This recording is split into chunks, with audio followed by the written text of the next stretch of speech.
시작. 라멕은 182세의 아들을 낳고 이름을 노아라 하여 이르되 여호와께서 땅을 저주하심으로 수고롭게 일하는 우리를 이 아들이 안위하리라 하였더라. 라멕은 노아를 낳은 후 595년을 지내며 자녀들을 낳았으며 그는 777세를 살고 죽었더라. 노아는 500세 된 후에 셈과 함과 야벳을 낳았더라. 아멘. 베레시트의 마음, 창세기 쉬운 두 번째 시간입니다. 수고하고 무거운 짐 2차본이라는 제목으로 같이 말씀 나누겠습니다.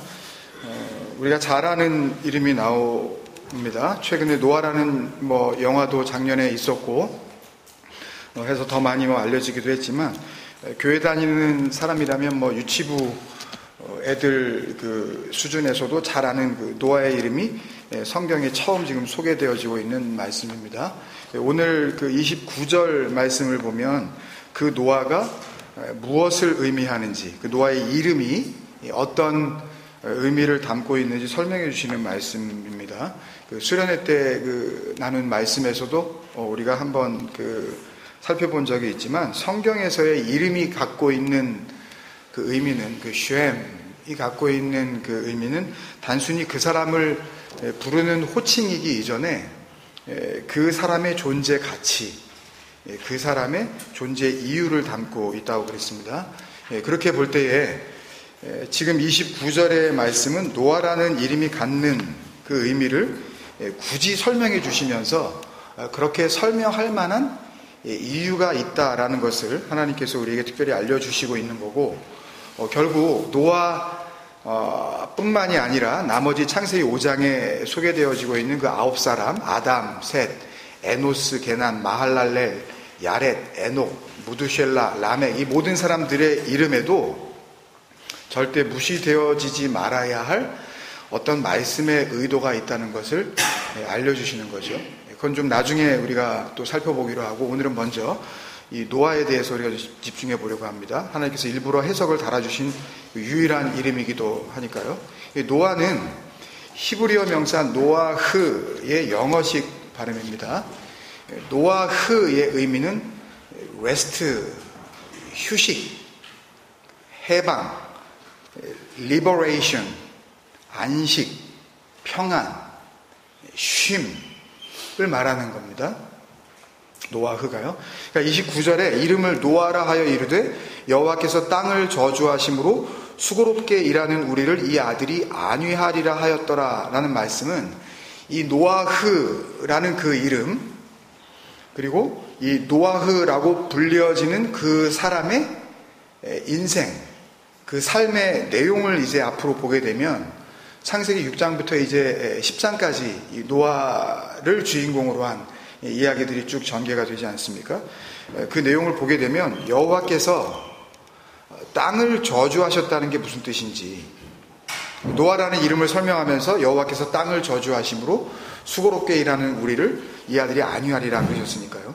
그러니까 여호와께서 땅을 저주하셨다는 게 무엇인지, 그리고 또 우리가 수고롭게 일한다는 게 무슨 의미인지, 그리고 아들을 통해서 안위하리라, 이 안위, 나함, 시편 119편 할 때 네함마를 우리가 배운 적이 있는데 그겁니다. 나함, 위로를 주다, 해방을 주다, 평안을 주다라는 그런 의미, 나함, 안위하리라 라는 이 위로의 의미가 무엇인지 알 수 있을 거란 말이에요.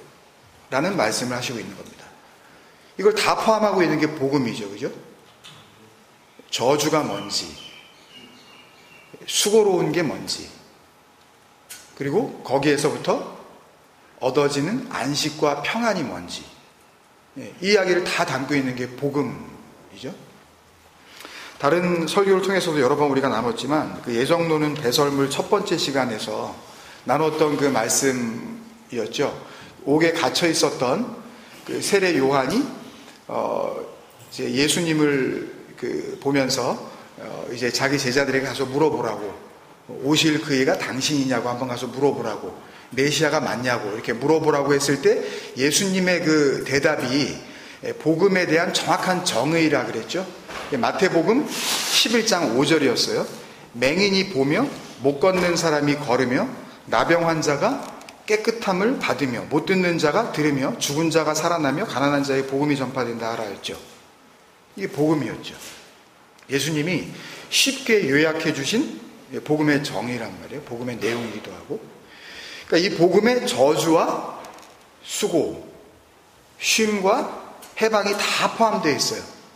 그때 이거 다 설명했잖아요. 맹인 튀플로스, 못 걷는 자 콜로스, 나병 레프로스, 못 듣는 자 코포스, 죽은 자 네크로스, 가난한 자 푸토코스. 이거 다 설명드렸죠. 이게 저주와 수고를 의미하는 거란 말이에요. 이 상태에 머물러 있는 게 그냥 저주란 말이에요. 그러니까 이게 저주와 수고를 의미하는 거라면 이런 상태에서 맹인이었던 상태, 못 걷는 상태, 이 상태에서 보게 되는 상태, 걷게 되는 거, 나병이 비늘이 덮고 있었던 그 껍질을 벗게 되는 거, 듣게 되는 거, 살아나는 거, 가난한 자에게 유앙겔리온, 복음, 보상이란 뜻입니다. 이게 휴식, 해방이란 말이에요, 이게요. 그러니까 할 수 없었던 상태에서 할 수 있는 상태로 풀려나는 거죠. 그래서 좋은 소식, 복음. 성경의 이 저주에 대해서는 우리가 이미 그 창세기 31번째, 32번째 그 율법의 저주에 대해서 설교했을 때 나눴기 때문에 잘 알고 계시잖아요. 이 땅이 받은 저주는 곧 무슨 저주였습니까? 율법의 저주였죠. 하나님 말씀의 저주였죠. 율법의 저주는 한마디로 뭐였냐 하면 하나님을 다른 신으로 보는 거라 그랬죠. 아까 차장님도 장로님이 말씀하셨지만 나는 언제나 그 하나님 밖에 있어서 그 하나님을 우러러밖에 보일 수 없는 그런 상태. 그걸 아무리 성실하게 이런 컨시스턴시, 이 지속성을 가지고 한 번도 안 빠지고, 하루도 매일 성경을 큐티를 안 빠지고, 그런 거 가지고 되는 게 아니에요. 그런 걸로 증명되는 게 아니란 말이에요. 그러니까 나는 언제나 그 하나님과 내가 1인칭일 때 하나님은 2인칭. 하나님이 나라 그럴 때 언제나 나는 너가 되는 게 하나님을 다른 신으로 보는 거라 그랬지 않습니까? 그죠? 그게 율법의 저주란 말이에요. 그러니까 그렇게 다 묶여져 있어요. 거의 다 그렇게 보잖아요. 거의 다. 이렇게 설명을 해도 이거를 알아듣지를 못한단 말이에요. 그래서 십계명 세 번째 시간 때도 우리가 나눴지만 출애굽기 20장 3절에서 확인했던 거 아닙니까? 너는 나 외에는 다른 신들을 내게 두지 말라. 이걸 갖다가 무슨 절 다니지 말라라든지, 무슨 조상신을 섬기지 말라라든지, 그러니까 이런 쪽으로밖에 이걸 해석을 못하는 거죠. 그런 질투하시는 하나님이라는 거를 그냥 다른 신들을 그냥 이렇게 섬기고 있는 것 같다가 내 눈도 못 본다, 어떤 그런 하나님으로 그냥 아주 저질스럽고 자기 수준에, 그러니까 인간적 수준에서 봤을 때 어떤 그런 질투, 이런 걸로 그냥 이렇게 하나님을 평가를 하는 거죠. 너는 나 외에는 다른 신들을 내게 두지 말라. 로 이흐에 레카 엘로임 아에림 알파나이. 그러니까 이거는 로 이흐에 그렇게 되게 하지 않을 거야. 레카 엘로임 아헤림, 다른 하나님들로 알파나이, 나 외에는, 그런 뜻이라 그랬죠, 이게요. 직역을 하면 너를 나 아닌 다른 하나님들이 되게 하지 않을 거야, 그런 의미라 그랬잖아요. 다 하나님들이 돼 있단 말이에요. 하나님하고 같이 맞짱 뜨는 거 아닙니까? 이게 교회 나오는 것 자체가. 내 섬김을, 내가 생각하는 이 정도 섬김을 당신은 받으라는 게, 그게 자기가 하나님 되어 있는 상태란 말이에요. 하나님을 섬기고 하나님 앞에 겸손 떨고 이러는 게 우리가 무슨 굉장히 거룩해 보이고 교회 잘 다니고 신실한 것처럼 보이지만, 성경은 그걸 마귀라 그런단 말이에요. 그걸 대적자라 그런단 말입니다. 그러니까 너라고 부르는 다른 하나님들은 존재하지 않게 할 거야. 어디 안에서? 그 언약의 말씀, 그죠? 그 10이라는 그 완성이라는 그 말씀 안에서 그 약속 안으로 들어오면 그렇게 되게 하지 않을 거야. 그러니까 너는 그런 식으로 나를 섬길 필요가 없어. 그죠? 근데 그런 식으로 섬기게 되면 그 하나님이 뭐예요? 그게 엘로임 아에림이죠. 다른 하나님이죠. 그게 우상이 되는 거예요, 그게요.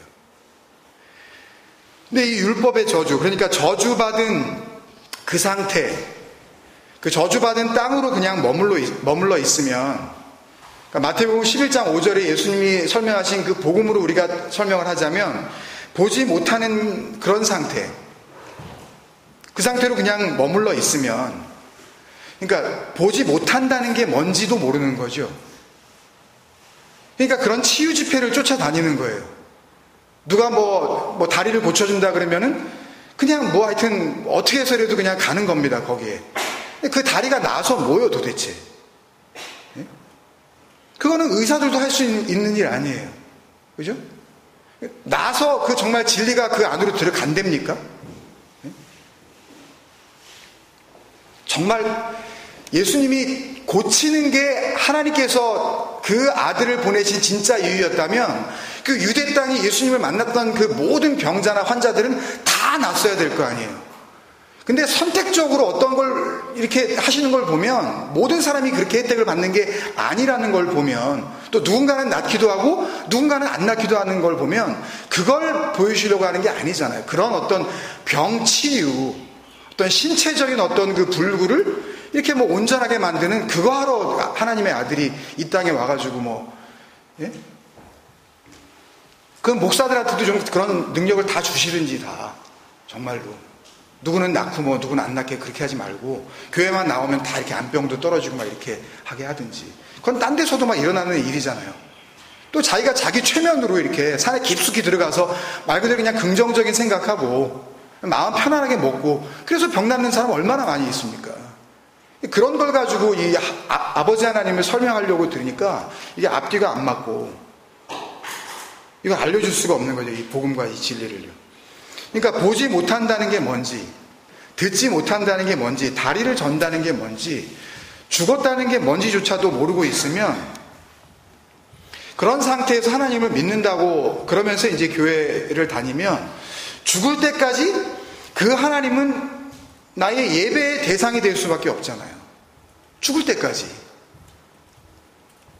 그 하나님은 나의 예배를 받으셔야 할 그 섬김의 대상이 되어 내가 맞다고 생각하는 어떤 예배의 기준에 의해 다루어질 거 아닙니까?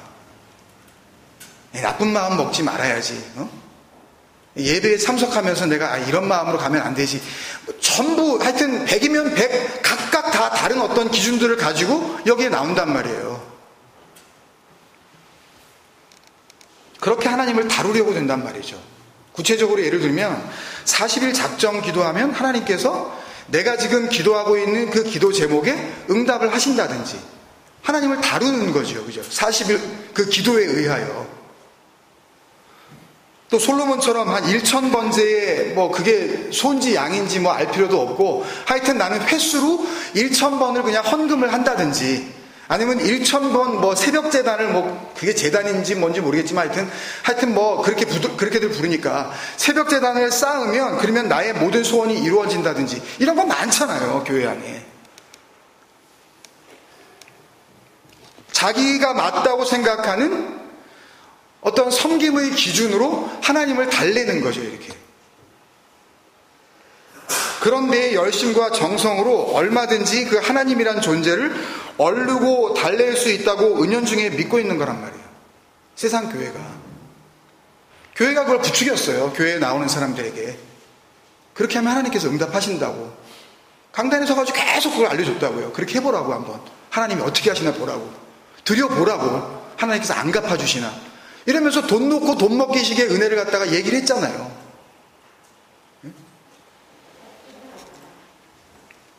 그래서 사도 바울이 이런 모습을 자의적 숭배라고 그러지 않았습니까? 그죠? 우리가 예전에 나눴었던 에델로드 레스케이야, 자기가 만든 하나님? 그런 하나님은 없어요. 내가 다룰 수 있는 하나님은 없다고요. 자기가 만든 기독교. 각각이 다 다르잖아요. 얘기를 해봐요. 교회 다니는 사람에게. 각각이 다 다른 얘기를 하거든요. 똑같은 말씀을 놓고도 다른 이야기들을 한단 말이에요. 어떻게 다룰 수가 있냐고요. 아버지가 하나인데 억지로 무슨 그냥 쇠뇌를 시켜서 똑같은 말을 시키자는 게 아니에요. 어떻게 다룰 수가 있냐고요. 은혜가. 받은 은혜가. 살리시는 은혜 하나밖에 없는데 왜 이것도 은혜고 저것도 은혜고 뭐 엉뚱한 것도 은혜고 다 그게 은혜냐고요. 선물은 하나인데. 사입입니다, 그게. 비슷한 것 같지만 아닌 거. 오늘 본문 말씀을 이해하는 데 필요한 그 부분이 있어서 골로새서 그 말씀을 한번 다시 한번 보고 가겠습니다. 골로새서 2장 23절이었어요. 이런 것들은 자의적 숭배와, 여기서 이런 것들이라는 거는 그 이제 골로새서 그 앞에 나오고 있는 그 사람의 명령과 가르침 이겁니다. 이런 것들은 자의적 숭배와 겸손과 몸을 괴롭게 하는 데에는 지혜 있는 모양이나 오직 육체에 따르는 것을 금하는 데는 조금도 유익이 없느니라. 그러니까 은혜에 있어서는 이건 아무런 유익이 없다는 거죠. 하나님의 은혜에 있어서 아무런 유익이 없다는 거예요. 그러니까 사람의 명령과 가르침, 명령이니까 무조건 지켜야 되고 가르침이니까 배워서 그냥 무조건 따라야 되는 거예요. 뭘 가지고 이렇게 하겠다는 이야기예요. 하나님의 말씀을 가지고요. 성경을 가지고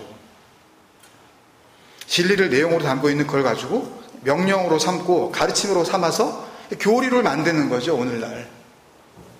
이게 정해진 규칙이니까 이거 아니고 다른 이야기를 하는 것들은 다 이단이다라고 이렇게 이야기를 하는 거 아니에요.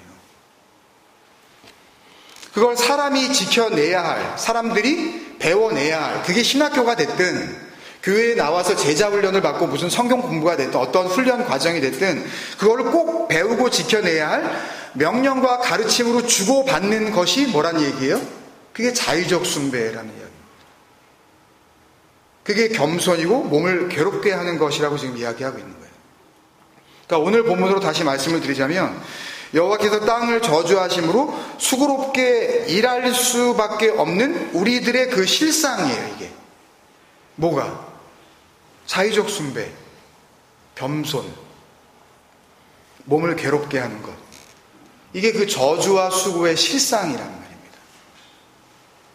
그러니까 진리 안에 거하는 자들은 혹 진리 안에 거하지 못하더라도 정말 아버지가 말씀하시는 그 내용으로서의 진리를 조금이라도 알아들은 사람은요, 지금 저 사람이 자의적 숭배를 하고 있는 건지, 저게 하나님을 우상으로 만들어 놓은 건지, 아니면 정말 아버지로 함께 하고 있는 건지, 그거는 우리가 보인다고요. 그건 보여요. 내가 진리가 안 됐어도 알 수 있어요. 정확하게 복음을 듣게 되면. 그러니까 정리하면 이렇습니다. 땅이 받은 저주는, 오늘 29절이 이야기하는 그 땅이 받은 저주는 율법의 저주고, 율법의 저주는 성경을, 하나님의 말씀을 사람의 명령과 가르침으로 그렇게 받게 하는, 이해하게 하는 그 자의적 숭배로 드러나는 거죠. 거의 이렇게 말하죠. 이렇게 교회 다니는 사람 보면 그 사람 나름대로 신앙생활 잘해. 거의 이런 말들을 하죠. 우리가 나름대로 그 사람 하나님 잘 믿어. 나름대로. 그러니까 행위적으로 어떤 보여지는 어떤 그 열심을 가지고 우리는 평가를 하잖아요. 적어도 그 진리와 구원과 은혜가 뭔지 알면은요, 그런 평가를 내리는 데 있어서 조금 좀 조심하셔야 됩니다. 왜냐하면 거기에 내가 자꾸만 이렇게 같이 걸려들 수 있기 때문에 그래요. 그 자의적 숭배로 드러납니다. 그 자의적 숭배가 곧 겸손과 몸을 괴롭히는 모습으로 확인된다는 말씀이에요.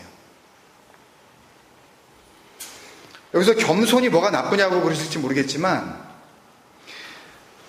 나쁘다는 말이 아닙니다. 여기에 겸손이라고 번역한 이 타페이노 프로시네는 이 같은 골로새서 2장 18절 앞부분에서 이미 바울이 언급한 꾸며낸 겸손을 의미하는 것이기도 하지만, 지금 이 골로새서 2장 23절에서 이 겸손이라는 단어 앞뒤로 있는 자의적 숭배와 몸을 괴롭게 하는 것과 동일한 의미로서의 겸손이에요. 뭘까요, 여러분? 그런 겸손이. 이렇게 하면, 내가 이렇게 거룩한 척하면, 내가 이렇게 겉모습으로 한 번도 안 빠지고 교회를 나가준다든지, 목사가 이야기하면 그냥 겉모습으로, 마음도 움직이겠죠. 동의가 이루어져서. 이렇게 따라주는 거, 그런 것들. 이렇게 하면 하나님이 좋아하시겠지 나는 스스로가 봐도 이거는 참 거룩하고 그래도 쓸만한 거다, 괜찮다고 생각하는 그 기특하다고 여겨지는 그 생각, 이 정도면 쓸만한 그리스도인 아니냐라고 하는 그 생각에서 나오게 되는 모든 행동들을 말하고 있는 거죠. 뭐가? 겸손이요. 그게. 그래서 그런 생각과 그런 행동들의 결과물이 뭘로 드러날 수밖에 없냐 하면 몸을 괴롭게 하는 것으로 드러날 수밖에 없다라고 지금 이야기를 하고 있는 거예요. 우리말로 그 번역을 몸을 괴롭게 하는 것이라고 이렇게 했지만 이 헬라어 명사 아페이디아는요 철저한 금욕주의를 가리키는 말이에요. 그 영어 단어 어세디시즘요, 그러니까 철저하게 자기 조절하는 거예요. 그러니까 하나님을 위하여서, 그러니까 하나님의 영광을 위하여서 그렇게 하는 거죠. 그러니까 술을 끊어도 하나님의 영광을 위하여서, 뭐 담배 하나 끊고 뭐 하나님의 영광을 위하여서, 내가 뭐 예를 들어서 애들하고 뭐 잘 놀아주고 뭐 부부간에 뭐 관계가 이렇게 좋아지고 뭐 이런 것들을 가지고 하나님을 영광을 위하여서 이런 식으로 하면서 그걸로 하나님을 기쁘시게 하려는 어떤 그런 기준들이 생기는 거죠. 자기 감정과 욕심과 행동을 의지적으로 눌러요. 그래서 그것을 자꾸 훈련을 해서 그 하고 싶은 걸 안 하는 거예요. 승질이 확 나는데 안 내는 겁니다. 먹고 싶고 마시고 싶고 가고 싶고 놀고 싶은데 그걸 꾹 참는 거예요.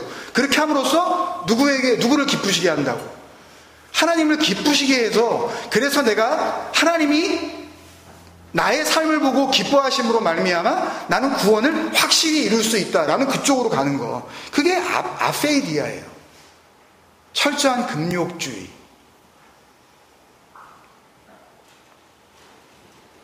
은혜로 말미암아 하나님께서 정말 살리셨다는 그 은혜로 말미암아 삶에서 내가 얻게 되어지는 그런 재미들이 별로 재미가 없어져서, 뭐 그렇게 막 그냥 골프에 막 거의 환장하다시피 했던 사람들이 별로 뭐 재미도 없고, 그냥 막 술과 담배가 그냥 없으면 하여튼 뭐 거의 그냥 그러던 사람들이 이제 정말 그 은혜를 알고 보니까 뭐 맥주 마시는 것도 별로 뭐 이제 재미가 없고, 이렇게 되는 것과 내가 의지를 가지고 내가 하나님을 위하여 한번 끊어보리라 라는 것과는 차원이 다르다는 말입니다. 그게 땅적 예배자들이에요. 이렇게 하면 하나님이 좋아하실걸?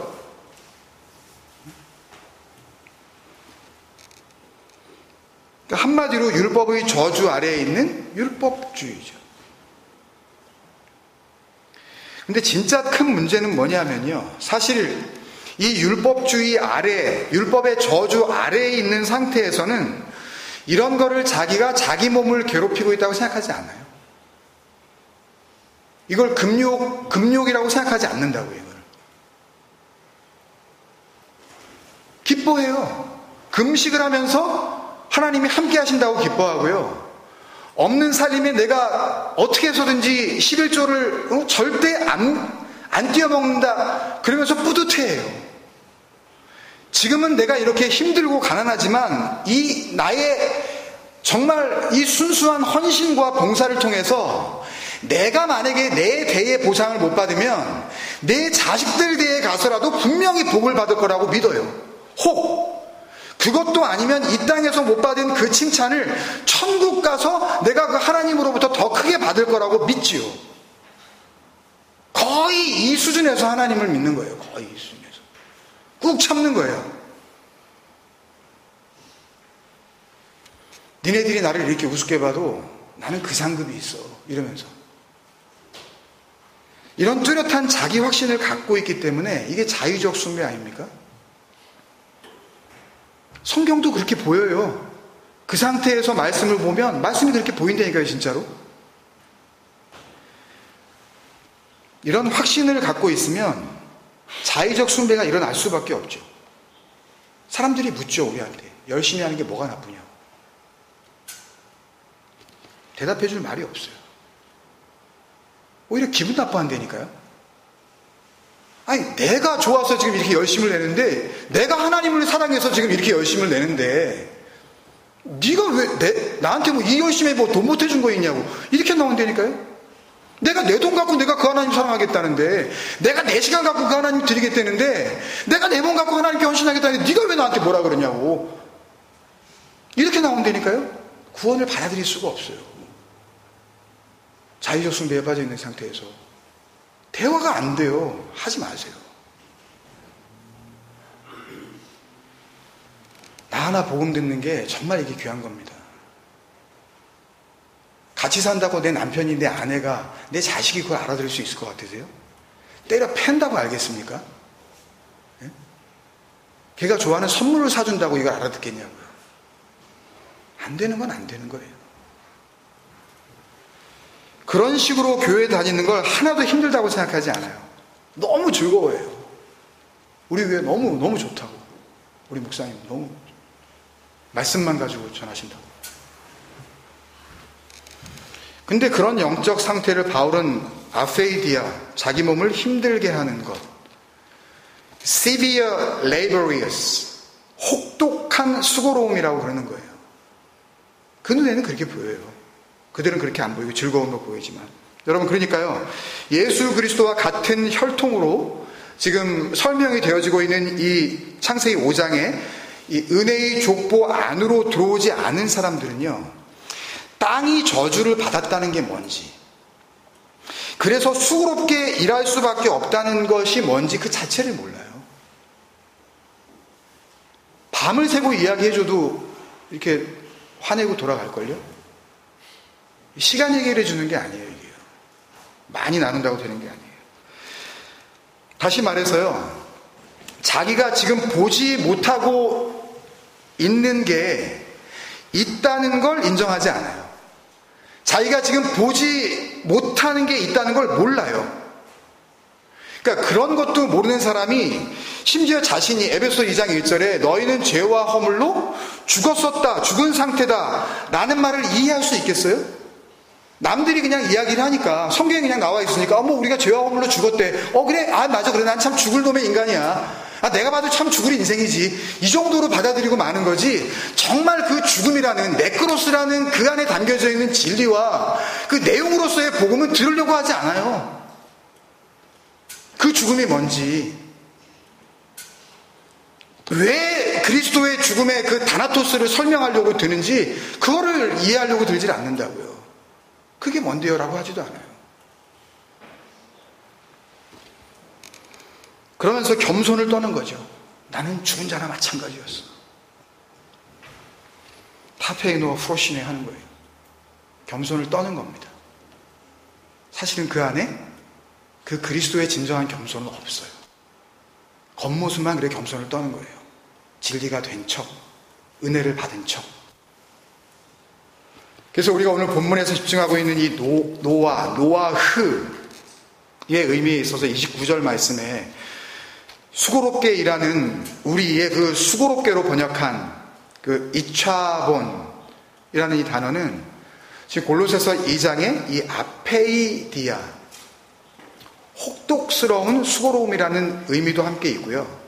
또 지난주에 짐승에게 예배한다는 의미의 그 땅적 예배를 뜻하는 우상을 섬긴다는 의미의 동사, 그 아차부에서 온 명사형 단어가 이게 이차본이에요. 그러니까 수고스러움이라는 것은 결국 우상 숭배를 하는 것을 의미한다고요. 예레미야서에 보면 하나님께서 선지자 예레미야를 통해 유다 백성들에게 바벨론의 침략이 곧 있겠지만, 그렇게 침략이 있을지라도 너희와 함께 하시는 하나님을 신뢰하고 애굽 땅으로 절대 들어가지 말라는 기도 응답을 해주시는 장면이 나와요. 그 내용을 보면 처음에는 유다 백성들이 예레미야에게 중보 기도를 해달라 그럽니다. 하나님께 가서 좀 기도 좀 해달라고. 그러면 하나님이 뭐라고 응답을 하시든지 우리가 그게 우리에게 좋든지 나쁘든지 그대로 따르겠다고 그렇게 이야기를 해요. 그랬다가 정작 예레미야가 어떤 상황이 오더라도 하나님을 신뢰하고 애굽으로 들어가지 말라는 하나님의 응답을 가지고 나오니까 그들이 뭐라 그러냐 하면 거짓말하지 말라 그래요. 그거 진리가 아니라고. 그러면서 그 하나님의 사람 선지자 예레미야까지 데리고 애굽으로 들어가 버리는 장면이 나와요. 이게 예레미야 40장 이후에 42장, 43장, 43장에 나오는 44장에 나오는 이야기인데요. 그러고는 애굽에 들어가서 이들이 뭐라 그러냐 하면, 우리가 그전에도 그랬지만 여호와의 이름으로 하는 말을 더 이상 듣지 않겠다 그래요. 그러고는 원래 예루살렘에 우리가 있을 때부터 원래 하던 대로 자기네는 하늘의 여왕에게 제사를 드리겠다는 이야기를 하는 장면이 나옵니다. 예레미야 읽으신 적이 있으니까 기억나실지 모르겠지만 그 몇 절의 말씀만 보겠습니다. 예레미야 44장 15절에서 19절이에요. 그리하여 자기 아내들이 다른 신들에게 분향하는 줄을 아는 모든 남자와 곁에 섰던 모든 여인 곧 애굽 땅 바드로스에 사는 모든 백성의 큰 무리가 예레미야에게 대답하여 이르되 내가 여호와의 이름으로 우리에게 하는 말을 우리가 듣지 아니하고 우리 입에서 낸 모든 말을 반드시 실행하여 우리가 본래 하던 것 곧 우리와 우리 선조와 우리 왕들과 우리 고관들이 유다 성읍들과 예루살렘 거리에서 하던 대로 하늘의 여왕에게 분향하고 그 앞에 전제를 드리라. 이 전제, 이 나사크, 네세크는 잘 아시는 거예요. 그 창세기 35장에 나중에 가면 야곱이 그 돌베개 베고 그 잔 다음에 그 돌을 이렇게 세워놓고 거기다가 전제물을 뿌리고 기름을 부어 하나님께 제사를 드리는 장면이 나오는데 그 베델에서의 그 전제, 술을 따르는 거예요. 그 예배하는, 그 신을 이렇게 그 예배하는 그런 의미에서의 그 네세크거든요. 그거예요. 전제를 드리라. 그거를 하늘의 여왕에게 드렸었고 하늘의 여왕에게 드리겠다는 거예요. 지금 그때에는 그렇게 했더니 그 하늘의 여왕에게 그렇게 예배를 드렸더니 그때에는 우리가 먹을 것이 풍부하며 복을 받고 재난을 당하지 아니하였더니 유다 백성의 영적 수준을 알 수 있죠. 근데 오늘날 교회가 이거 하는 거 아닙니까, 여러분? 내가 그렇게 했더니 먹을 것이 풍부하고 문제가 해결이 되고, 그러니까 장로님이 얘기하신 것처럼 그런 세상적 복, 어려움이 없었더라. 18절에 우리가 하늘의 여왕에게 분향하고 그 앞에 전제드리던 것을 패한 후부터는 그거를 안 하니까 이제 모든 것이 궁핍하고 칼과 기근에 멸망을 당하였느니라 하여, 그러니까 복을 이렇게만 보는 거예요. 하나님을 그런 수준으로만 보는 거죠. 나 잘 먹고 잘 살게 해주는 그런 어떤 존재. 여인들은 이르되 우리가 하늘의 여왕에게 분향하고 그 앞에 전제를 드릴 때에 어찌 우리 남편의 허락이 없이 그의 형상과 같은 과자를 만들어 놓고 전제를 드렸느냐 하는지라. 이 부분이 조금 그 번역이 좀 그런데 이거는 수사 의문문이에요. 수사 의문문 영어로 rhetorical question이라고 그러나요? 그러니까 그렇지 않느냐라는 거죠. 그러니까 남편 허락 없이 했겠느냐라는 지금 그런 이야기예요. 남편 허락 하에 했다 이거죠. 남편도 여기에 동의했다는 거죠. 그래서 우리가 그 하늘의 여왕의 모양대로 빚은 과자를 만든 거 아니겠느냐라는 지금 그 이야기를 하는 거예요. 우리 혼자 만들었겠니? 남편들도 동의했으니까 같이 만들었지. 그 얘기라고요, 지금 예레미야에게. 우리가 다 같이 한 마음이야, 그런 뜻이라고요. 이 유대 사람들이 조상 대대로 자기네가 제사 드려온 건 사실 여호와가 아니라 멜레케트 샤마임, 하늘의 여왕이었다 그러는 거예요. 그 안상홍 증인인가 뭔가 하는 거기서 무슨 뭐 하나님 어머니 뭐 그러면서 이렇게 그러는데, 하나님 아버지라니까 왠지 좀 아버지 그러면은 아버지가 가지고 있는 그 좀 뭐 그 위험 때문에 어머니도 있다 그러면서 뭐 이렇게 막 어머니인 구절 몇 개 찾아가지고 막 이렇게 막 하나님 어머니도 있었던 거다. 그래야 뭐 아들과 딸이 나온다. 뭐 이렇게 그 하나님 어머니와 하나님 아버지가 만나서 이렇게 또 뭐 결혼을 해야 된다. 뭐 이런 식으로 막 설명을 해놓고 안상홍이 그래서 하나님 뭐 어머니다 뭐 이렇게 이제 엮어 나가는 거 아니에요? 그런 멜레케트 샤마임. 그러니까 그게 안상홍 증인회가 새로 생긴 게 아니에요. 이게 BC 600년 이전부터 있었던 거예요. 예레미야 이전부터. 하늘의 어머니 딱 그거거든요, 이게. 예? 멜레케트 샤마임, 말라크 배웠잖아요. 말라기, 말씀을 전하는 자. 근데 여선지자 멜레케트 샤마임, 샤마임은 아시잖아요. 진리가 있는 그곳. 그 하나님을 그렇게 보는 거예요. 여인으로. 하늘의 여왕이었다 그러는 거예요. 그리고 그 하늘의 여왕을 섬길 때에는 먹을 것도 많고 일도 잘 풀렸다는 거죠. 유다 백성들이 하는 얘기입니다. 어디 이방 나라 딴 사람들이 이야기하는 게 아니에요. 한마디로 완벽한 우상 숭배가 있었다는 이야기 아닙니까, 여러분? 그리고 그 우상 숭배의 핵심에 있었던 행동이 뭐냐 하면 그게 마지막 19절에 나오는 그 하늘의 여왕의 형상을 따라 과자를 만들었다는 그 대목이에요. 무슨 모양으로 얼마나 이렇게 크게 만들었는지는 알 수가 없죠. 몇천 년 전에 만들어진 과자가 남아있을 리도 없고, 그죠? 하여튼 하나님을 믿는 줄 알았던 유다 백성들이 사실은 자기들 나름대로 만들어 놓은 하늘의 여왕이라는 그 우상 과자를 빚어놓고 그거를 하나님 섬긴다고 하면서 했다는 이야기예요, 지금. 여기서 이 우상 숭배의 핵심이 되고 있는 하늘의 여왕의 형상, 이게 아차부입니다. 이 오늘 29절에 수고롭게 일하는 우리의 그 수고롭게, 이차본, 아차부, 같은 단어예요, 이게. 우상을 섬기다. 몸을 괴롭게 하다. 수고롭게 일하다. 과자를 만드는 거예요. 그러니까 오늘 말씀에서 수고롭게 일한다는 의미는 여호와께서 땅을 저주하셔서 수고롭게 우리가 일하게 되었다는 그 의미는 땅이 저주를 받아서 땅이 그냥 기력을 잃어서 이게 땅 토질이 그냥 너무 나빠져가지고 그래서 농사가 잘 안 된다든지 이 먹고 살기가 너무 힘들게 이 땅의 어떤 이 먹이사슬 구조를 만들어 놓으셔서 피땀 흘려서 일하지 않으면 남자들이 살기가 굉장히 돈 벌기가 어렵다든지 인생살이라는 게 원래 그렇게 다 고통스럽고 땅적 생활이라는 게 힘이 든다라는 그런 의미의 저주나 수고를 말하는 게 아니에요. 그런 식으로 해석을 하게 되면 정말 웃기는 겁니다. 성경을 진짜. 이 진리를 복음을 설명하시려는 이 아버지의 말씀을 자기 수준으로 끌어다 놓고서 그 저주라고 이렇게 설명을 하게 되는 정말 코미디 같은 이야기를 하고 있는 거죠. 그런 의미의 저주나 수고가 아니라 이렇게 하면 하나님이 좋아하실 거야 라고 하는 그 자의적 숭배,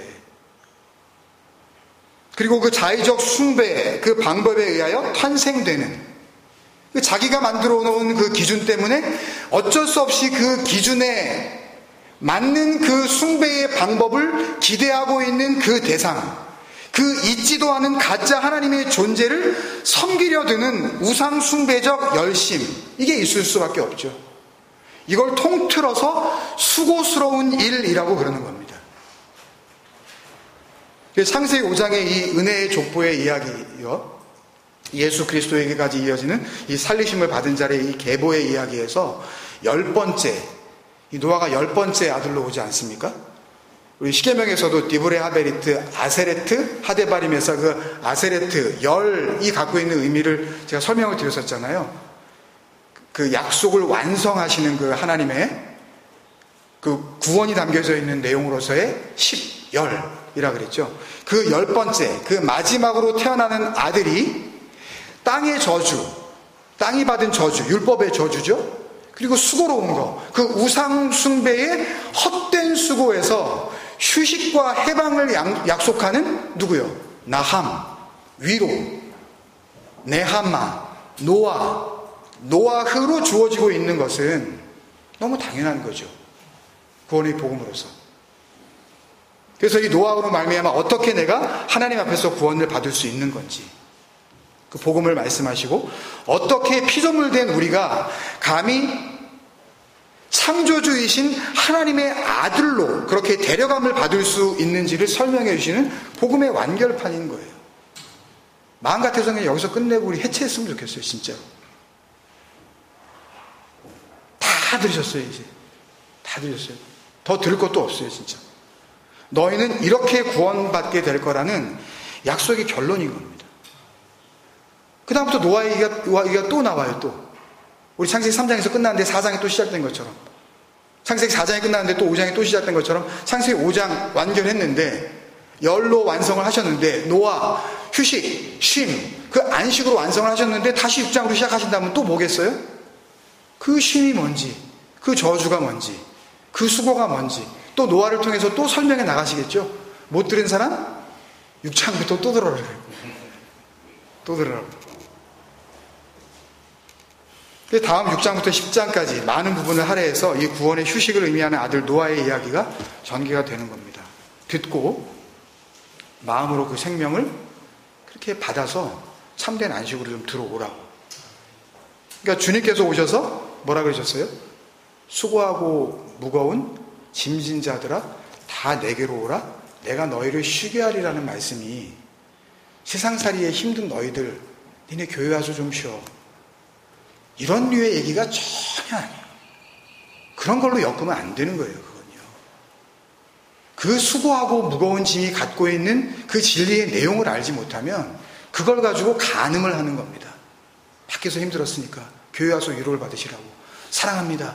사랑도 없으면서 그 사랑은 조금만 내 뒷담화 이야기하면 그냥 나도 그 사람을 향해서 그냥 직사포를 날릴 수 있는 그런 존재들이 무슨 사랑이요? 얼마든지 변할 수 있는 등 돌리면 뭐 남이라고 우리 민영이 저기 할아버님 부부간에도 등 돌리면 남이라고 남간의 영원한 사랑요? 그런 건 없습니다. 아버지의 그 사랑 말고는 이 땅에는 사랑 없다니까요. 가정 안에서도 그 아버지의 사랑이 그 가정의 사랑으로 뿌리를 내리지 않는 한 참된 사랑을 누릴 수 있는 가정은 세상에 없습니다. 어머니의 헌신적인 사랑요? 어머니 죽으면 없습니다. 그 사랑이 어떻게 하나님의 사랑을 대신할 수가 있겠어요? 그 말씀이 창세기 5장의 이 은혜의 족보 안으로 부르시는 그 말씀인 동시에 오늘 29절의 노아의 약속을 완성하시려는 그 부르심이라는 것을 알 수가 있는 거죠. 이거를 들은 자들이 누구예요? 에클레시아죠. 이 부르심을 들은 자들이 에크칼레오. 이 안식으로 나오라고 부르시는 그 부르심을 들은 자들이에요. 하나님을 자기 뜻대로 믿던 이사본의 그 수고스러운 우상 숭배에서 벗어나서 영원한 생명으로 들어가는 노아흐의 그 참된 은혜 가운데 올 한 해가 하나님과 함께하는 복된 걸음이 되시기를 주님의 이름으로 축원드립니다.